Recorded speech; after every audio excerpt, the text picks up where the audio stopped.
নমস্কার বন্ধুরা, টুকির রান্নাঘরে সবাইকে স্বাগত।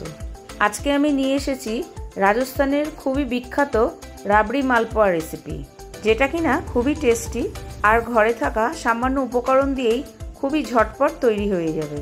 তাহলে চলো শুরু করা যাক আজকের রেসিপি রাবড়ি মালপোয়া। মালপোয়া বানানোর জন্য আমি এখানে প্রথমে নিয়ে নিয়েছি 1.5 লিটার দুধ। আমি এখানে কোনো ফ্যাট মিল্ক ইউজ করিনি, আমি নর্মাল টোন্ড মিল্ক ইউজ করেছি। প্রথমেই কড়াইতে একটু জল দিয়ে দেব, তাহলে দুধটা যখন আমরা জাল দেব কড়াইয়ের নিচে লেগে যাবে না। এরপর দুধটা ফুটে ওঠার জন্য আমাদের অপেক্ষা করতে হবে।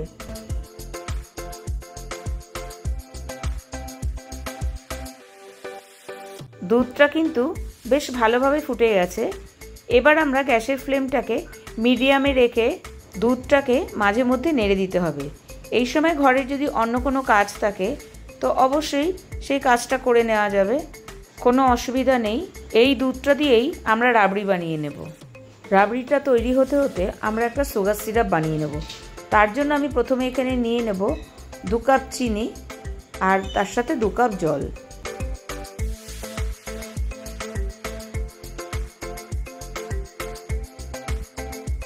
কড়াইয়ের সাইডে যে দুধের মালাইগুলো জমা হচ্ছে সেগুলোকে আমরা ঠিক এইভাবে খুন্তির সাহায্যে দুধের সাথে মিশিয়ে দেব।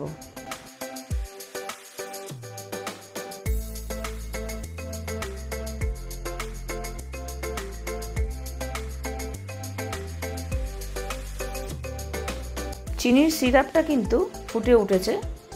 এই সময় গ্যাসের ফ্লেমটাকে কিন্তু মিডিয়ামে রাখতে হবে। এখানে আমি দিয়ে দিচ্ছি 5-6টা এলাচ আর একটুখানি কেশর। এটা কিন্তু টোটালটাই অপশনাল, চাইলে তোমরা স্কিপও করতে পারো। আমার সুগার সিরাপটা একদম রেডি। আমার এখানে সুগার সিরাপটা বানাতে টোটাল সময় লেগেছে 10 থেকে 11 মিনিট।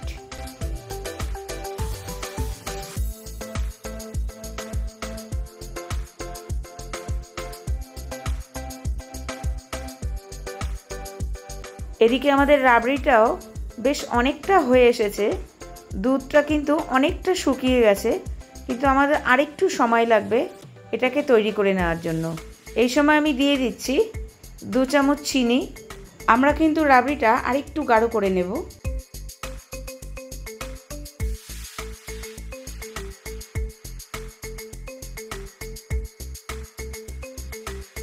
রাবড়িটা পুরো তৈরি হতে হতে আমি একটা প্যানে হালকা করে মৌরি ভেজে নেব। মৌরিটাকে কিন্তু পুরো পাউডার বানাবো না, আমি একটু ক্রাশ করে নেব।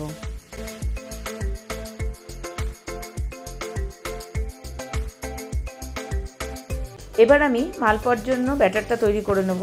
তার জন্য প্রথমেই নিয়ে নিয়েছি 2 কাপ রাবড়ি, 3 চামচ ময়দা,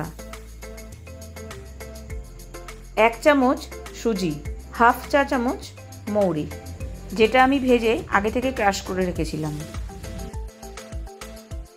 এবার খুব ভালো করে ব্যাটারটাকে মিক্স করতে হবে, যাতে এর মধ্যে কোনো লাম্প না থাকে। ব্যাটারটা কিন্তু একদম স্মুথ হয়ে গেছে। এটাকে আমি ঢেকে 10 মিনিটের জন্য রেখে দেব। এবার আমরা মালপোয়াটা ফ্রাই করে নেব। তার জন্য একটা প্যানে আমি নিয়ে নিয়েছি কিছুটা ঘি। আপনারা চাইলে সাদা তেলও ব্যবহার করতে পারেন। আমি তেলটাকে চেক করার জন্য প্রথমে 1 ড্রপ ব্যাটার দিয়ে নিয়েছি। এটা কি সুন্দর ওপরে ভেসে উঠেছে, তার মানে আমাদের তেলটা একদম পারফেক্টভাবে গরম হয়েছে। এবার আমরা মালপোয়াগুলোকে এক এক করে ভেজে নেব। তোমরা চাইলে প্যানের সাইজ অনুযায়ী 2-3টে একসাথেও ভাজতে পারো। তোমরা যদি মালপোয়াটা মোটা করে ভাজতে চাও তাহলে ব্যাটারটাকে একটু গাঢ় তৈরি করতে পারো, আর যদি পাতলা করে ভাজতে চাও তাহলে ব্যাটারটাকে একটু দুধ দিয়ে বা রাবড়ি দিয়ে পাতলা করে নিতে পারো। এক পাশটা ভাজা হয়ে গেলে এগুলোকে আমরা আস্তে করে এক এক করে উল্টে দেবো। দুদিকেই গোল্ডেন কালার এসে গেলে গরম গরমই আমরা সুগার সিরাপের মধ্যে এগুলো ডুবিয়ে দেব। সুগার সিরাপটাও কিন্তু হালকা গরম থাকতে হবে, যদি ঠান্ডা হয়ে গিয়ে থাকে তাহলে একটু হালকা গরম করে নিতে হবে। মালপোয়াগুলো প্রায় 5 থেকে 7 মিনিট সুগার সিরাপের মধ্যে রেখে দিতে হবে। আমাদের রাবড়ি মালপোয়া সার্ভ করার জন্য একদম রেডি।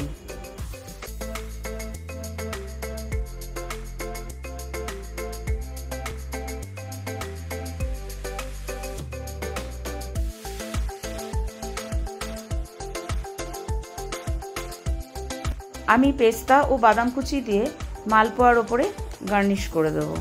ভীষণ জুসি ডিলিশিয়াস রাবড়ি মালপোয়া একদম রেডি। এটা তোমরা রাবড়ি দিয়ে আর রাবড়ি ছাড়া দুভাবেই খেতে পারো। এটা ফ্রিজে স্টোর করতে চাইলে ওপরে অবশ্যই রাবড়ি দেবে না। আমরা কিন্তু মালপোয়ার ওপরেও রাবড়ি দিয়ে সার্ভ করতে পারি। এখানেও আমি ছড়িয়ে দেব কিছু বাদাম ও পেস্তা কুচি। আশা করি ভিডিওটা তোমাদের ভালো লেগেছে, আর ভিডিওটা ভালো লেগে থাকলে অবশ্যই আমাকে কমেন্ট বক্সে কমেন্ট করে জানাবে। আর আমার চ্যানেলে নতুন বন্ধু হয়ে থাকলে অবশ্যই চ্যানেলটাকে সাবস্ক্রাইব করে আমার পাশে থাকবে। আজকে এই পর্যন্তই, আবার দেখা হবে নতুন এপিসোড নতুন রেসিপির সাথে। চলো এবার তাহলে মালপোয়াটা ট্রাই করা যাক।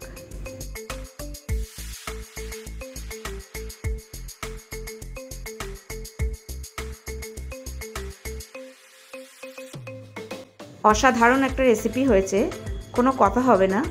একদম নরম তুলতুলে ও পুরো রসে ভরা। মালপোয়াটা এত টেস্টি হয়েছে যে এত রাত্রেও পুরো মালপোয়াটাই আমি খেয়ে নিলাম।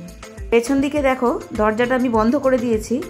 রাত 1টা বাজে, সবাই ঘুমিয়ে পড়েছে। এত রাত্রেও লোভটা সামলাতে পারলাম না। সবাই ভালো থেকো, সুস্থ থেকো, টাটা।